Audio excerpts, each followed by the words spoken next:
మరొక విషయం ఇక్కడ లోకల్ కరస్పాండెంట్గా ఉన్న మా రవిచంద్ర కూడా ఇచ్చిన పరిశీలనలో ఆ లేపాక్షి భూములు ఎవరైతే ఇచ్చేశారో రైతులు కనీసం ఆ భూమిలో కూడా వెళ్ళే అవకాశం ఇవాళ లేదు అన్నది ఒక సమాచారం ఉంది. ఇది వాస్తవం, అది వాస్తవం. వాళ్ళంతా ఫెన్సింగ్ వేసి పెట్టేశారు, వెళ్ళడానికి లేదు, వెళ్ళకూడదు కూడా. ఈడీ అటాచ్లో ఉంది కాబట్టి ఎవరు రైతులు కూడా పోవడానికి అవకాశం లేదు. ఈ ప్రాంతంలో ఉన్నటువంటి ప్రతి విషయాన్ని నేను తెలియజేసుకున్నా, నేనే కాదు ఈ రాష్ట్రంలో ఉన్నటువంటి ప్రతి వాళ్ళకి తెలియజేయాల్సిన సందర్భం వస్తుంది. అది ఏ పార్టీ అనేది అనవసరం. బట్ రైతు కంఫర్టబుల్ గా లేనటువంటి వ్యవస్థను మనము అనాగరికమైనటువంటి వ్యవస్థగా భావిస్తాం. పొద్దున్నే లేచి ఎండల్లో తిరిగి పంటలు పండించడానికి ప్రయత్నిస్తూ చెమటోడుస్తున్నటువంటి ఈ రైతులు, ఈ చెల్లిమ్మళ్ళు, ఈ కుటుంబాలు అన్ని గమనించిన తర్వాత మీకు 100 ఎకరాలున్నా ఒకటే, లేకపోయినా ఒకటే. జస్ట్ ఒక తెల్ల చొక్కా వేసుకొని ఏదో బయటకు వచ్చి కనపడడం తప్పితే బహుశా మీ గుండెల్లో బాధ మరి I don't know, you can tell it. చెప్పింది వాస్తవం సార్. అది 100 ఎకరాలు ఉన్నా ఈరోజు 1 ఎకరా కూడా లేనటువంటి దీనస్థాయిలో ఉన్నాం మేము. 60 ఎకరాలు దాదాపు ఇప్పుడు పంట ఉంది. అది 50% పంట అయిపోయింది. ఇప్పుడు పూర్తిగా చెడైన దాదాపు 27 బోర్లు ఉంటే 27 బోర్లు నిలిచిపోయినాయి సార్. దాదాపు కోట్లలో నష్టం. నాకు 1 రూపాయి కూడా ఆదికి వచ్చే పరిస్థితి లేదు. ఓకే, ఇప్పుడు మామూలుగా తల్లిదండ్రులు మనకి జన్మనిస్తారు. ఇప్పుడు సురేంద్ర అన్న గారు మాకు పునర్జన్మ ఇస్తారని చెప్పేసి మేము ఆలోచన చేస్తున్నాం సార్. మీరు కూలికి వెళితే ఇక్కడ వచ్చేటటువంటి ఆదాయం ఎంత ఇస్తారు రోజుకి? అసలు కూలి దొరికే అవకాశం ఉందా? 200. ఒక్కసారి నిజంగా ఆంధ్రప్రదేశ్ ప్రజలే కాదు, ప్రపంచం మొత్తం తెలుసుకోవాల్సిన సత్యం ఇది. ఒకరోజు కూలీకి వెళ్తే ఇక్కడ ఎండలు మండిపోతున్నాయి, ఇక్కడ ఎడారి కంటే కూడా దారుణమైనటువంటి పరిస్థితులు. వాళ్ళు 200 కోసం కష్టపడడానికి సిద్ధపడిన నా చెల్లెమ్మ కథ వినండి అని ఇవాళ ఉన్నటువంటి పాలకులనే కాదు, ఎవరైతే రాజకీయాల్లో దోపిడీకి సిద్ధపడుతున్నారో వాళ్ళందరినీ తెలుసుకోమంటున్నా, సిగ్గు తెచ్చుకోమంటున్నా. 200 వచ్చినా కష్టపడడానికి ఇష్టపడుతున్న వాళ్లకు మీరు సురేంద్ర గారు మీరు నిలబడి వాళ్ళ జీవితంలో అభివృద్ధి జరగాలని ఆశిస్తూ ఖచ్చితంగా మీరు స్పష్టమైనటువంటి నిర్ణయాలు తీసుకుంటారని భావిస్తున్నా. అందులో ముఖ్యంగా ఇవాళ ల్యాండ్ టైటిలింగ్ యాక్ట్ అనేది ఒకటి వచ్చింది. ఈ రైతులను భయపెట్టే పరిస్థితి కనపడుతోంది. అలాగే రైతులకు ఈ భూమి దక్కుతుందా లేదా అన్నటువంటి పరిస్థితి కూడా రోజు రోజుకు పెరుగుతోంది. Do you have any idea on that? జరగబోయేది ఏంటి? నేను అసలు అది చూస్తే నాకే భయం అనిపిస్తుంది. ఎందుకంటే అసలు ఏంటండి, పాస్బుక్లో ఆయన ఫోటో ఏంది? మన గవర్నమెంట్ సంబంధించిన ఫోటో ఉండాల్సింది, కానీ అతను వ్యక్తిగతంగా అతనే వేసుకుంటాడు. ఏం హక్కు ఉందని మా పాస్బుక్ల మీద వేసుకోవడానికి? అది కాకుండా మళ్ళీ స్టాంప్ పేపర్ మీద ఆయన ఫోటో వస్తుంది. అంటే 28 చూసారా? స్టాంప్ పేపర్ ల్యాండ్ యాక్ట్ పైన ఆయన ఫోటో చూసారా? చూశారు. మరి ఏంటి సార్ ఇది? అసలు ఎక్కడికి దారితీస్తాను ఇది? అసలు ఇంక మన భూములనే ఆయన చేతిలో ఆయన ఇష్టం, ఎవరికైనా అమ్మేసుకొచ్చి ఏమైనా చేయొచ్చు. నాకు అనిపిస్తోందండి, ఇలాంటి ప్రాంతాలకు వచ్చినప్పుడు నా జర్నలిజం కంటే కూడా నా మానవత్వం నన్ను ప్రశ్నిస్తూ ఉంది. Beyond journalism, what to say, what not to say అనే దానికంటే కూడా కొన్ని వాస్తవాలు, మీరు పచ్చ కండువా కప్పుకున్నటువంటి నాయకులు కావచ్చేమో కానీ మనందరం ఈ పౌర సమాజంలో సమానం. That is the reason. ఒక్కసారి నిజంగా బాధేసేది ఏంటంటే కష్టపడే వాళ్ళు ఇష్టపడే సమాజం లేకపోవడం, వాళ్ళకి ఆదాయం లేకపోవడం, వీళ్ళందరినీ దోచుకోవడం, అలాగే భయభ్రాంతులకు గురి చేయటం. నిజంగా ఇప్పుడు చెప్పినటువంటి యాక్ట్ ఏదైతే ఉన్నదో ల్యాండ్ టైటిలింగ్ యాక్ట్ మీద ఇవాళ ఒక యుద్ధమే నడుపుతున్నారు వాళ్ళు. మరి దీన్ని ఎలా మనం అరికట్టగలము అన్నది మీ పార్టీ విధానం? పార్టీ విధానం క్లియర్గా చెప్పింది. ఈ విధంగా వీళ్ళు చేయగలుగుతున్నారు. వస్తే మన గవర్నమెంట్ వచ్చిన తర్వాత దాన్ని రద్దు చేస్తామని చెప్తున్నారు. కానీ వాళ్ళు నిన్న ఎలక్షన్ కమిషన్ కూడా కంప్లైంట్ చేశారు. దానిపైన కంప్లైంట్ చేస్తే వాళ్ళు ఎలక్షన్ కమిషన్ గవర్నమెంట్ ఏదైనా ఆర్డర్ కాపీ ఇచ్చిందని అడిగారు. ఆర్డర్ కాపీ నాకు తెలిసి ఇచ్చింది, ఈ విధంగా వస్తుందని. అది వాళ్ళు సిఐడి ఎంక్వైరీకి ఇచ్చారు. మోస్ట్లీ ఈ రోజు రేపట్లో దానిపైన క్లియర్ డెసిషన్ రావచ్చు. అలాగే పింఛన్లు కూడా మీరే ఆపారన్నటువంటి ఆరోపణ, అది ఎంతవరకు సమంజసం? సార్ ఎట్లా ఆపుతారండి? చంద్రబాబు నాయుడు గారు ఆపుతారా? ఎట్లా ఆపుతారు? ఇప్పుడు వాళ్ళకి తెలుసు వాలంటరీ ఇవ్వకూడదు పెన్షన్ని. వాళ్ళ కార్యకర్త ఉన్నట్టే అతను. ఎప్పుడైతే అది నీకు 24వ తారీఖే వాళ్ళ నుంచి పంచకూడదని వచ్చేసింది, నువ్వేం చేయాలి? దానికి ఆల్టర్నేట్గా నువ్వేం చేయాలా? అరేంజ్ చేయాలా? ఎవరైతే ఆడ సిఎస్ ఉన్నాడో, చీఫ్ సెక్రటరీ ఉన్నాడో, దాని కన్సర్న్ పర్సన్ని పెట్టేసి రైతు ఎవరికి కూడా ఇబ్బంది లేకుండా 2 days చాలు వాళ్ళు నిర్ణయం తీసుకొని 1వ తారీఖు యాజ్ ఇట్ ఈజ్ వాళ్ళకి డబ్బులు చేరాలంటే. నువ్వు ఆ నిర్ణయం తీసుకోకుండా నీ ఖజానాలో డబ్బులు లేవని చెప్పేసి పక్కన పెట్టేసి 3వ తారీఖు దాకా నువ్వు పెన్షన్స్ ఇవ్వలేదంటే పూర్తి నేరం. ఇంతమంది చనిపోవడానికి కారణం పూర్తిగా జగన్దే దీనికి. సురేంద్ర గారు, మరొక విషయం, మీ పార్టీలో ఒక బలహీనత ఉంది అని ఒక పరిశీలకులు చెప్తున్నటువంటి అంశం ఏంటంటే మీరు చేసిన అభివృద్ధి ప్రచారం చేసుకోలేరని. రెండోది అబద్ధం. ప్రపంచం చుట్టి వచ్చే పరిస్థితి మొత్తం అయిపోయిన తర్వాత అప్పుడు మీరు చెప్పులేసుకొని బయలుదేరితే ఈ నిజం బయటికి వెళ్ళదు. That is sure.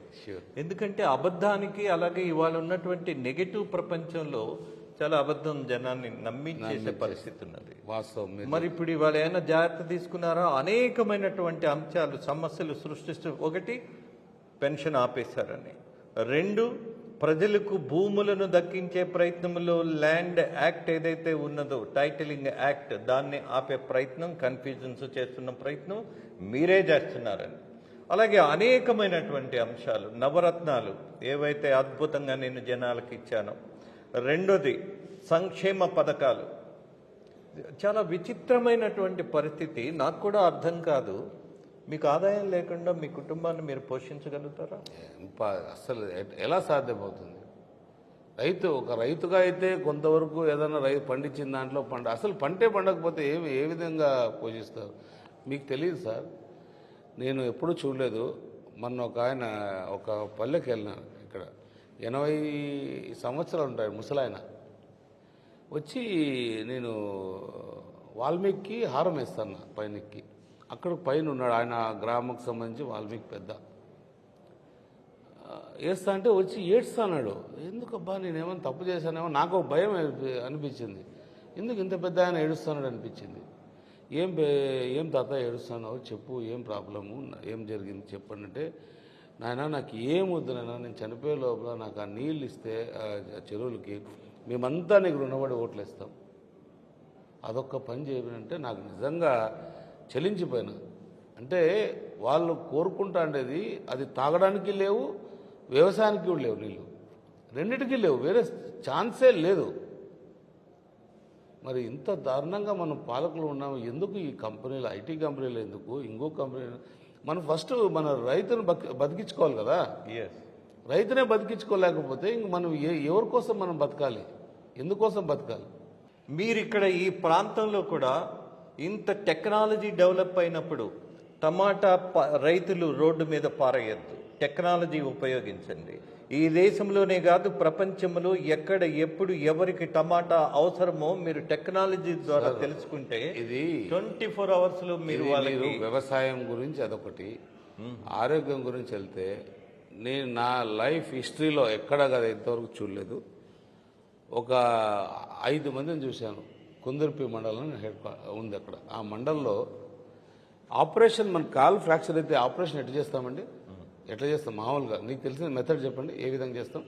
ఓకే, మామూలుగా ఏదో రాడ్ వేసి ఆపరేషన్ చేస్తారు ఎవరు ఫ్రాక్చర్ అయితే. మొట్టమొదటిసారి నేను చూశాను, ఒక రాడ్ ఇట్లా బయటకు వచ్చేసాయి, బోల్ట్ నట్ సిస్టంతో తిప్పేసి కాళ్ళు నిలబెట్టారు. ఆ కాలంతా చీమ పుండు ఎత్తుకుపోయింది. 5 మంది ఉన్నారు. ఎందుకు అని నేనైతే మొదటిసారి చూశాను, నాకు ఎప్పుడూ తెలియదు అట్లాంటిది. ఎందుకు ఇట్లా అంటే, ఇది ఇక్కడెక్కడో డబ్బులు పెట్టలేక ఇక్కడ దగ్గరలో ఉన్న కర్ణాటక బార్డర్లోకి వెళ్ళి ఆ విధంగా చేసుకొని వచ్చారంట. నేను ఒక 6 మందిని పంపించాను. నాకే మనసు ఎత్తు అయిపోయి, అస్మత్ హాస్పిటల్ అని ఒక బెంగళూరులో ఉంటుంది, ఈ మెయిన్ బోన్ దాని మీద నేను పంపించాను. నేనే వాళ్ళకి ఛార్జీకి ఇచ్చి ఒక 6 మందికి ఆడపోయి, మా ఆఫీస్ ఉంది, మా వాళ్ళు వచ్చి మానిటర్ చేస్తారని చెప్పి ఒక 6 మంది నేను పంపించాను. నాకు అంత బాధ అనిపించింది. ఇక్కడ వైద్య సహాయానికి సంబంధించి మీ ప్రణాళిక ఏంటి, ఎటు గమనించారు? సార్, నేను ఏదేమైనా కూడా కరెక్ట్ క్వశ్చన్ అడిగారు. నాకైతే ఒక కోరిక ఉంది ఇక్కడ. నేను ఇంతవరకు ప్రజలు కూడా చెప్పలే, ఎవరికి చెప్పలే. నాకైతే ఒక ఈఎస్ఐ హాస్పిటల్ తేవాలనేది ఒకటి దృఢమైన సంకల్పం, చేయాలనేది ఒకటి.